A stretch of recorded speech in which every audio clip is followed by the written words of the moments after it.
Hello, everyone. My name is Jacob Snow, and today I'm here to talk to you about something that I really enjoy, which is the history of board games.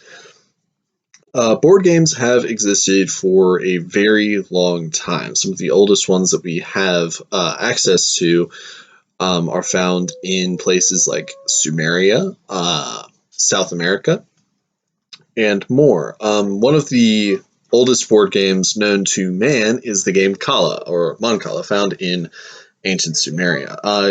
For those of you not familiar with the game, the objective is to fill your stall with the most beads, and you do this by picking up the beads on your side of the board and moving them down the line until they arrive in your stall. Any beads that you're still holding when you reach your stall go to your opponent's side. The objective of the game is to finish with more beads in your stall than are in your opponent's stall.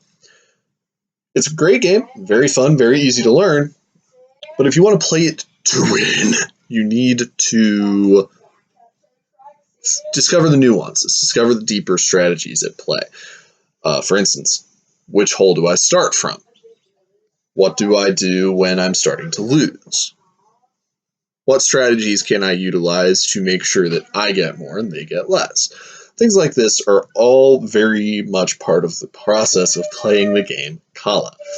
Another ancient game is Mayan in origin, still played to this day in South American territories, is the game Bull, and it is a game played at the start of the planting season. You play it by essentially playing a giant game of Sorry or Parcheesi.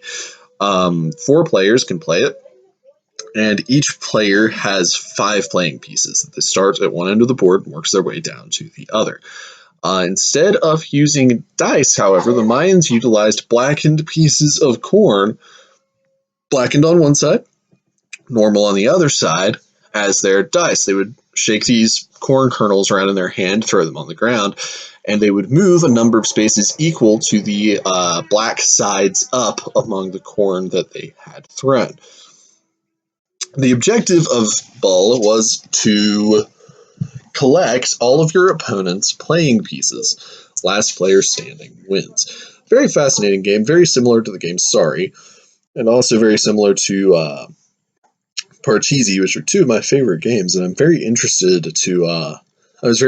to learn about its history in a way.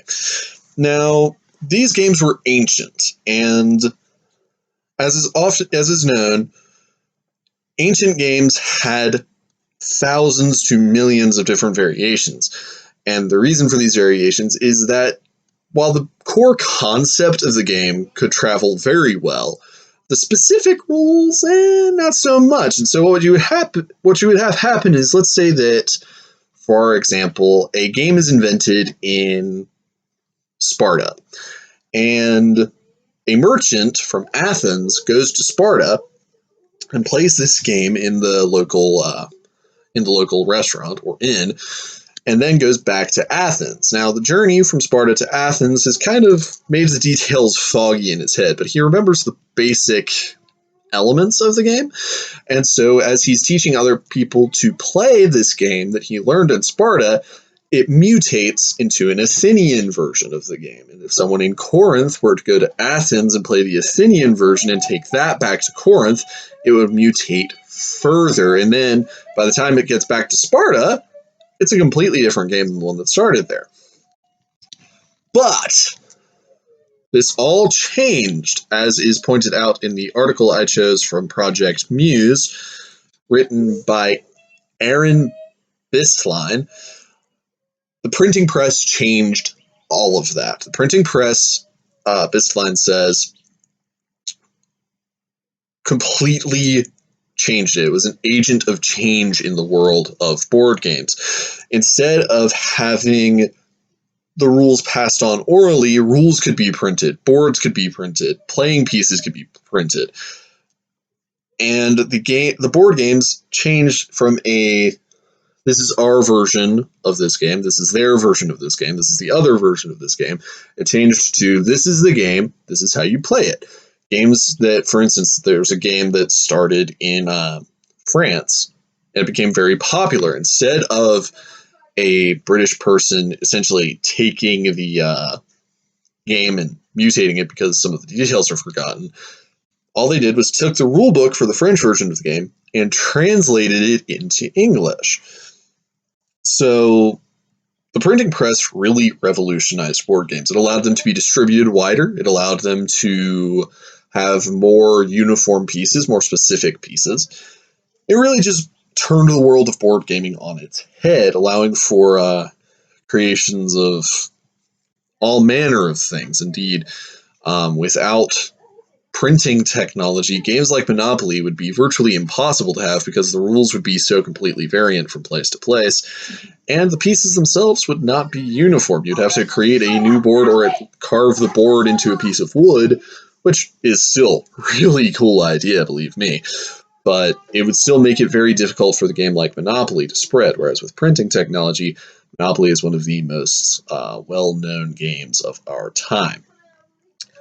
Now, me personally, I, as a board game designer, travel in many board game design circles, and I would take the agent of change cited by, what's her name? Bisline. The agent of change theory posited by Bisline's article, and carry it further by saying that the internet is also an agent of change for board gaming. And this is where the era of print and play gaming begins. Print and play gaming, essentially, somebody somewhere in the world makes a template and uploads it to his computer and puts it on the internet. You buy that template, you print out the playing pieces, and you essentially assemble the game yourself,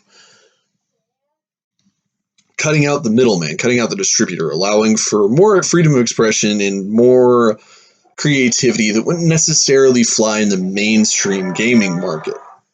Some of my closer friends have made these games, and they just give them out away for free, only asking for donations in return. And these are amazing AAA quality games that this man makes himself and then distributes them worldwide, world over, free of charge, through the power of the World Wide Web. My game, my personal game, the one that I designed, Legends of Albaden, is similar to this in that the rule set is completely free for you to access. You can access any part of the game over the internet. Would a game like Legends of Albaden, for example, be possible in a more traditional format? Yes, but it would be exceptionally difficult due to the constant tuning and balancing that is often needed and the constant addition of new content. With print and play gaming, expansions can come out at an unprecedented rate, whereas with solid games, hard copies that you pick up at the store, those are always awesome and amazing, but expansions are often very slow in coming because you've got to get it ready for the wider distribution, whereas with print and play, you're able to take that and put it in a world of, I'm the designer, I put it on the internet acts as my distributor, and you, the consumer, get the end product through the internet instead of me having to raise a ton of money, because board game design, believe it or not, is extremely expensive. But with print and play, the art assets are really the most expensive thing you're looking at, and the rest you can just scan it in and send it to people, put it on the internet, and it goes anywhere in the world that you want.